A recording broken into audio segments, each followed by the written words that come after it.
Oi, pessoal! Hoje a gente vai mergulhar num texto bem antigo e, olha, super enigmático: o Testamento de Moisés. Ele se apresenta como as últimas palavras e profecias de Moisés para o seu sucessor, Josué. Vamos começar com uma provocação. Imagina só, e se existisse um jeito de ler uma história secreta do futuro? Uma história escrita tipo milênios atrás. Pois é, essa é exatamente a premissa desse texto fascinante que a gente vai desvendar hoje.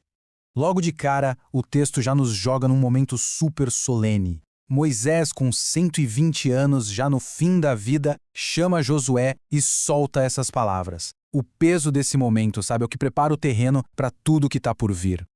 Bom, vamos lá. Para começar, a gente vai entender o cenário dramático em que esse testamento secreto é entregue. Então, no capítulo 1, a cena é montada. Moisés, sentindo que o fim está perto, chama Josué. Mas não é só para dar um conselho, não. Ele entrega um pergaminho secreto, um documento que, basicamente, guarda o destino de todo o seu povo. Tá, mas o que é esse texto ao final? Pensa assim, é um livro profético feito sob medida para o Josué, detalhando o futuro de Israel. Ele cobre tudo, desde a chegada na Terra Prometida até o juízo final, lá no fim dos tempos. É, basicamente, a história do futuro contada antes de acontecer. E olha a importância desse pergaminho, fica super clara nas instruções que Moisés dá. Primeiro receber os rolos, depois colocar em ordem, ungí-los com óleo de cedro e, o mais importante, guardar em vasos de barro. É todo um ritual, né, para preservar um conhecimento que eles viam como sagrado e eterno.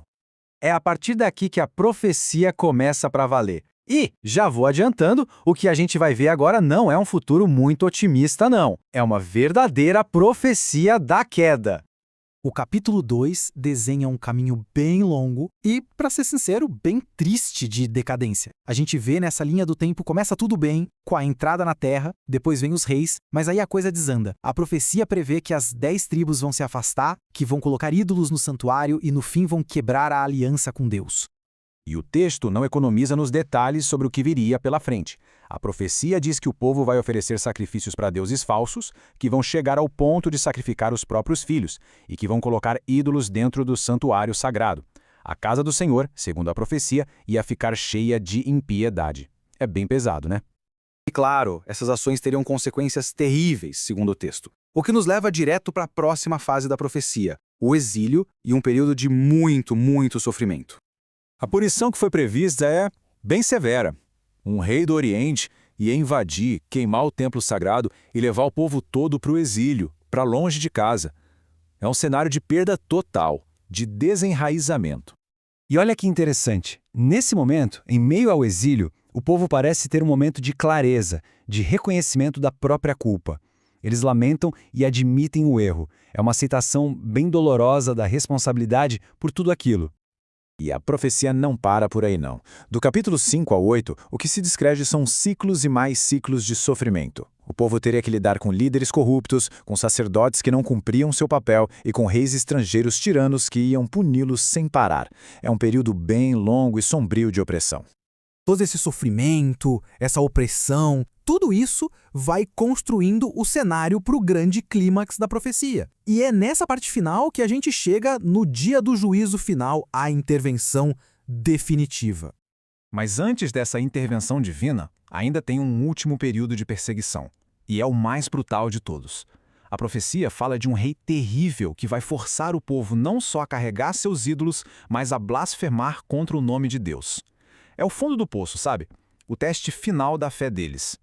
E aí, de repente, a narrativa vira completamente. O capítulo 10 descreve uma intervenção cósmica. O ser celestial se levanta do seu trono. A espera acabou, o julgamento vai começar. A escala disso tudo é monumental. A terra vai tremer até os seus confins. As montanhas mais altas vão ser rebaixadas e as colinas abaladas até caírem. E os céus também refletem esse caos todo. Os chifres do sol serão quebrados e tudo vai virar escuridão. A lua, por sua vez, não vai mais dar a sua luz. Pelo contrário, ela vai se transformar completamente em sangue. Cada imagem aqui vai construindo essa cena de desordem cósmica total. E para fechar esse quadro apocalíptico, o mar vai recuar para o abismo, as fontes de água e os rios vão simplesmente secar. A ordem natural do mundo completamente desfeita. Depois de toda essa destruição, o texto finalmente caminha para uma resolução. A última parte que a gente vai ver é uma promessa de salvação. Imagina só ouvir tudo isso. Josué, claro, fica desesperado. Ele rasga as próprias vestes e, com o coração na mão, pergunta para Moisés: Meu senhor, você está indo embora, quem é que vai cuidar desse povo? É um momento super-humano, de medo e dúvida diante de um peso gigantesco. E aí Moisés responde com um consolo final que vem de uma visão muito maior das coisas. Ele diz que Deus já previu tudo isso desde o comecinho da criação. A mensagem aqui é que apesar de todo o caos, de todo o sofrimento, existe um plano divino por trás de tudo. E isso tudo nos deixa com uma pergunta final, uma pergunta que ecoa através do tempo. Será que esse texto é só uma profecia antiga sobre o fim do mundo? Ou será que é, na verdade, um tipo de roteiro para a esperança? Talvez o que ele revela, no fundo, é uma luta que nunca acaba. A luta entre o desespero, diante do sofrimento, e a fé de que, de alguma forma, existe um propósito maior por trás de tudo.